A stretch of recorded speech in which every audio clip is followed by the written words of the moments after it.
Over on Sam's Bikes, we only talk e-bikes, so if you want normal bikes, analog, hit up Moi Moi TV. We got it all. Do it right, just do it. Yeah. Jack Moy's sick. Yeah, listen to Sam. All right, mate, cheers. Thanks. Training done at the EWSE in Crans-Montana, Switzerland. Pretty epic, long day in the saddle. We got a race tomorrow. We spotted Jared Graves out on his first e-bike race on a new Yeti E160 or 160E. And we also talked to Nico, 10 times downhill champion, on how he's finding the course. And loads more, so let's go riders.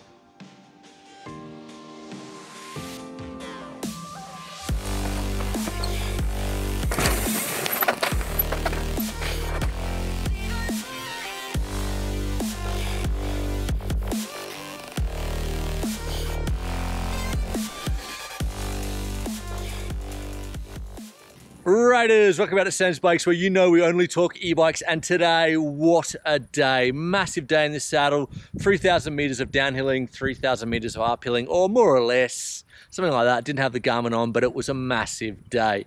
2 batteries, and I talked to Nico, talked to Jared. Far out, so cool being around all these pros.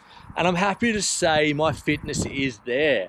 I did feel tired, but the legs didn't give out, the body felt good, had a little bit of braking problem, but all in all really well. I found the course a little bit, the whole thing a little bit not greatly organized, if I'm honest. It was a bit confusing, we got lost a few times, but you know, all in all, great day out on the bike.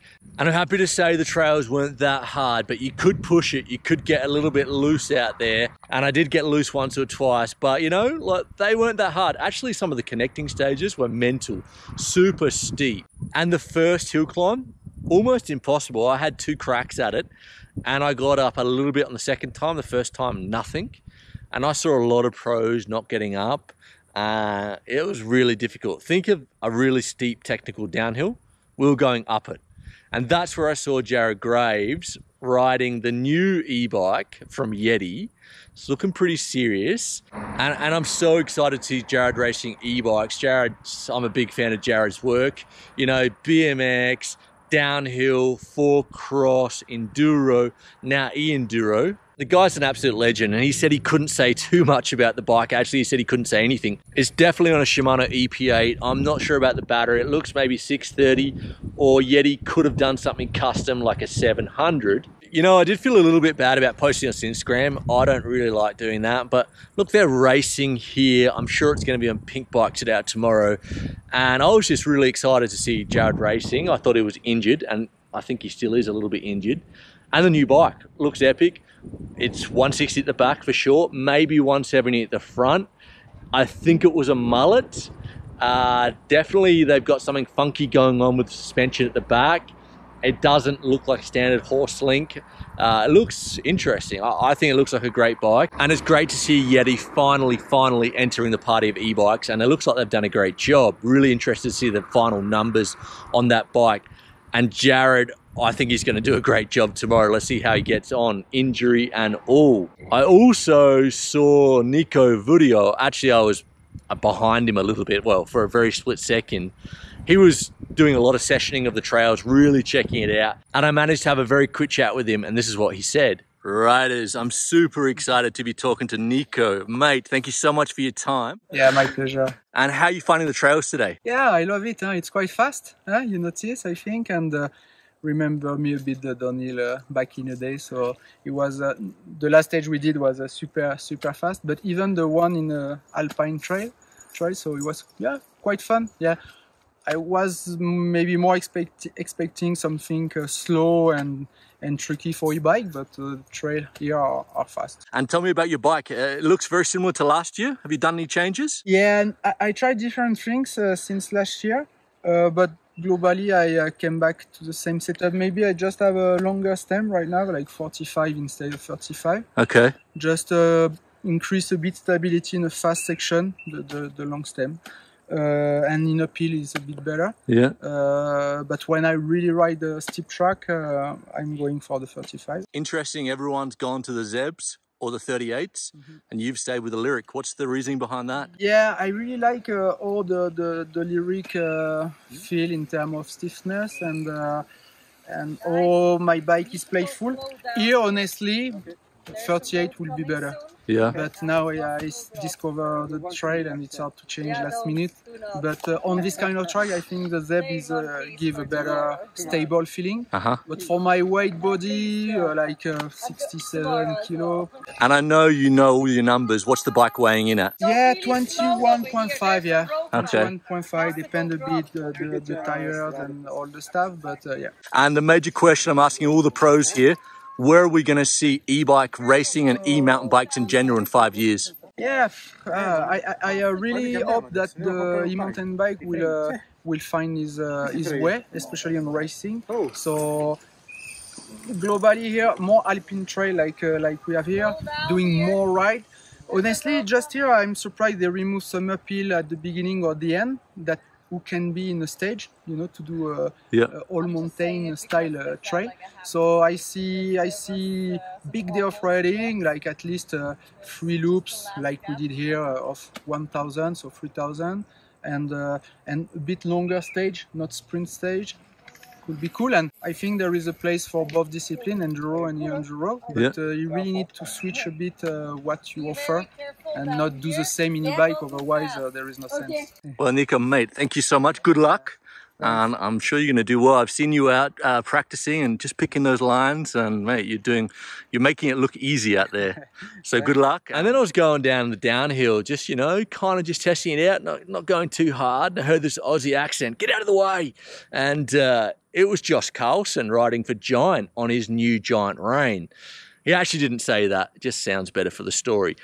Super nice guy. We were chatting and we were climbing up. I think he slowed it down for me a little bit. And while we were climbing, we were talking about the new Giant Rain. I really like the look of this bike.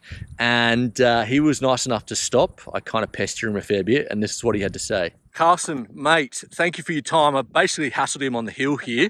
Fellow Aussie, you know. And tell us about the bike. Mate, it's a dramatic improvement to anyone who rode the previous Rain E. So Giant and myself put a lot of effort into making this a little bit more of a race bike, which is really, really cool. So this one's got a brand new motor from Yamaha. It's a Giant motor made by Yamaha, 85 Newton meters. It's much, much smaller. You can see in all the reports and the reviews around the world, it's much, much more compact, and you can really feel that when you're riding. It's got a bigger, stiffer crown on the fork, a 1.8 inch crown, which also that stiffness translates perfectly throughout the bigger e-bike. It's got a 750 watt battery, a shorter rear end. It's got a mullet wheel size, and I couldn't be happier with how it feels. What's the suspension numbers we're looking at? So we got 170 up front, 160 in the back. We got a 60. Well, you might want to check the head angle, mate. I think it's 64 degree head angle, which changes with a flip chip. We've also got a flip chip out back here, so you can put it in a high to low, which changes your bottom bracket height, steepens the seat angle. Actually, quite a versatile change in a high setting, makes the bike a little bit more playful. It's still extremely capable. You'd ride everything you wanted to in the high setting. It just makes it a little bit more trail oriented. Whereas at low setting, same deal. It's still capable and versatile across the range. It's a bit more lower in the rear end. It's a bit more suited to some steeper terrain. Okay, just give me a quick sort of rundown. If someone's coming from the old motor, what are they going to feel? What's the major differences? So you'll notice it's got a little bit more torque. It's just got marginal amounts, like it's got 5 more Newton meters, but it just gives you that little bit more bite when you want it. It's got great support all the way through the cadence range, which is really, really well. It performs nicely under high cadence, and if you get down to 60 or 70, it still gives you that kind of punch. So that's really nice. The biggest thing you'll notice is just the sheer lack of belly. Like it's just so much smaller. It feels better under your feet. You don't have that same like caution that you're going to get hung up or like clip something. So that's really, really good. And a really big question here, you know, where is e-biking and e-bike racing going in the next 5 years? Oh, mate, I think it's only on the upward trend. We're in such early days. Like, this is the first round of the official EWSE series. So last year they had the races, of course, but it was a bit, you know, lost in translation with COVID and people not being here and blah, blah. We're here, round 1. I think this is the great step forward, and I can see the sport in 5 years being the premier one. With the way enduro's going and the development of e-bikes and the general public, why wouldn't you want to come and do this? You can do epic tours around mountains like this on an e-bike that's not really possible on a regular bike. And I think as it evolves, it's got I personally think it's got a little bit more potential to grow and become a real spectator-friendly sport as well. And the industry is going to push it. I'm excited about it, and it's fun. It brings a whole new level of fun. Well, mate, thank you very much. Good luck tomorrow. Cheers. And just when you thought I'd stopped annoying all the pros, on the way back to the paddock, I saw Jack Moyer warming up the legs, and we had a quick chat about what he thinks about e-bikes. All right, riders, we're with Jack Moyer here. He doesn't need introduction. Mate, congratulations on all the winning. Thanks, mate. And how you finding it in Switzerland? Yeah, it's good. I just walked a few of the tracks. They look pretty sick. Pretty e-bike tracks.